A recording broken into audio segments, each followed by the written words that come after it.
Film दादा लक्ष्मीचंद का इंतजार हुआ खत्म। 8 नवंबर को हरियाणा और दिल्ली एनसीआर के सिनेमा घरों में देखने को मिलेगी फिल्म दादा लक्ष्मीचंद।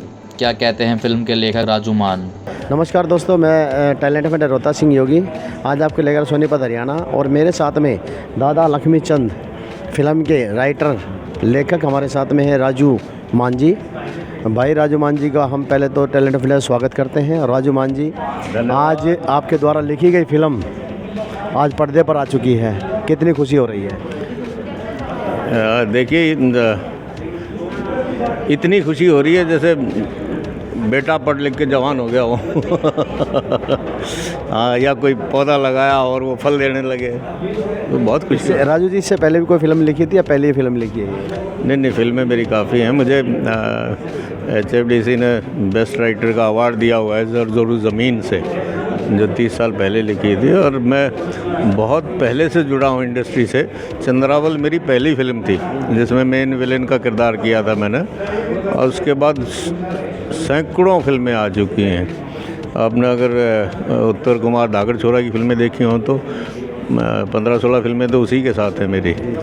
और उसके अलावा पुरानी जितनी भी फिल्में हैं, चंद्रावल से लेके लाडो बसंती, जरजोल ज़मीन, मारी धरती मारी माँ, पियर सासरा, गुलाबो, बहुत सारी फिल्में हैं, पुरानी भी और नई भी, तो लिखी भी काफ़ी हैं मैंने।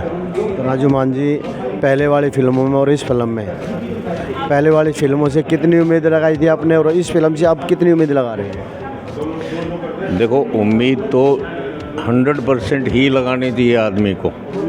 Hope for the best always. बाकी क्या है कि ये फिल्म वास्तव में मतलब बिल्कुल अलग ही किस्म की फिल्म है। ऐसी फिल्म शायद ना किसी ने बनाई होगी ना सोची होगी, क्योंकि हर फिल्म में हीरोइन होती है, कहीं विलेन होता है, सेक्स होता है, वायलेंस होती है, मसाले होते हैं दुनिया भर के। एंटरटेनमेंट के लिए कोशिश की जाती है कि भाई दर्शक को कैसे रिझाया जाए, लेकिन उन सब चीज़ों के नाम पर तो इसमें कुछ भी नहीं है। अब सोचना ये है कि फिर है क्या? संगीत है ऐसा बेमिसाल कि शायद पहले कभी ना सुना हो आपको। अब सुनेंगे तो सुनते ही रह जाएंगे, रूह में उतर जाएगा। तो सरदार उत्तम सिंह जी हैं जिन्होंने बॉलीवुड की बहुत सारी फिल्में की हैं, और सड़क पे मोड़ आया, ये सनी देओल वगैरह की बहुत फिल्में, आजा काले कामा, बहुत गाने हिट हुए। गाने भी आपने लिखे? इसमें 2 गाने मैंने लिखे थे सर, बाकी तो सब दादा लक्ष्मी की कलम है। हाँ, उन्हीं की रागनियाँ हैं, और उन्हीं को एक नए तरीके से यशपाल भाई ने मिलके उत्तम सिंह जी के साथ और प्रेजेंट किया है उन्हें। कितनी मेहनत करनी पड़ी आपको इसमें?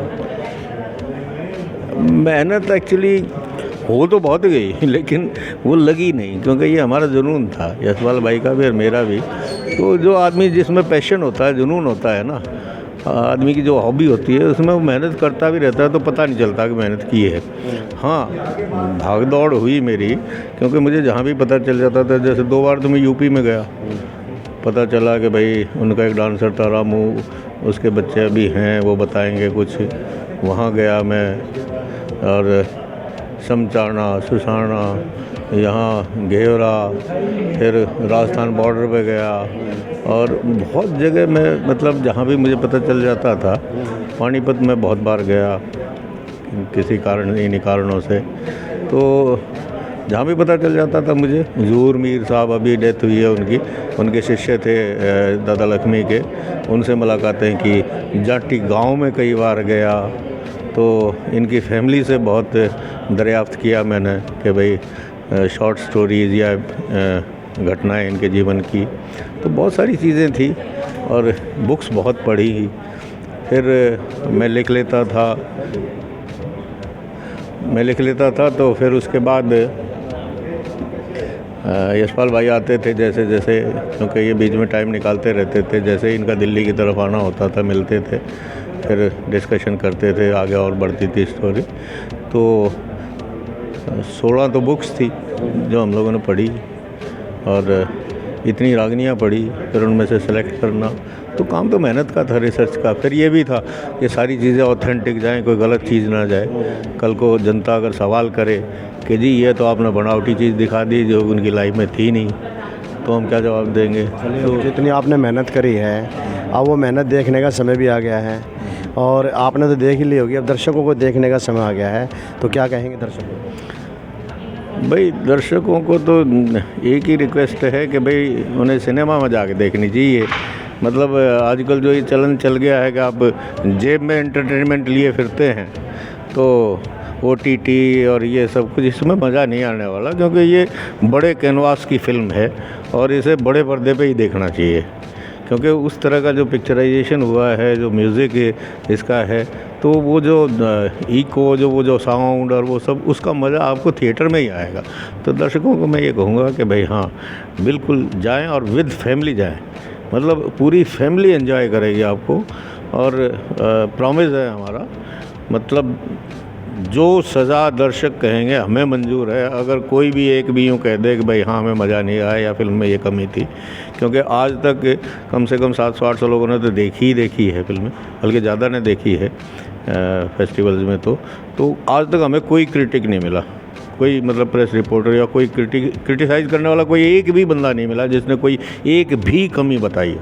चलिए, बहुत अच्छी बात है राजू जी। मैं तो ये कहूँगा कि इसमें कमियां तो होगी ही नहीं, क्योंकि ये नाम ही दादा लक्ष्मी चंद के ऊपर रखा गया है। क्योंकि जब बात ही आ जाती है इस चीज़ के ऊपर, क्योंकि वो तो पहले ही ब्रह्म ज्ञानी थे, जिनको अपने आप भी सरस्वती माता उनके कंटक पर विराजमान रहती थी, और उनकी वाणी से जो भी शब्द निकलता था वो आज सत्य है और उस समय भी सत्य होता था।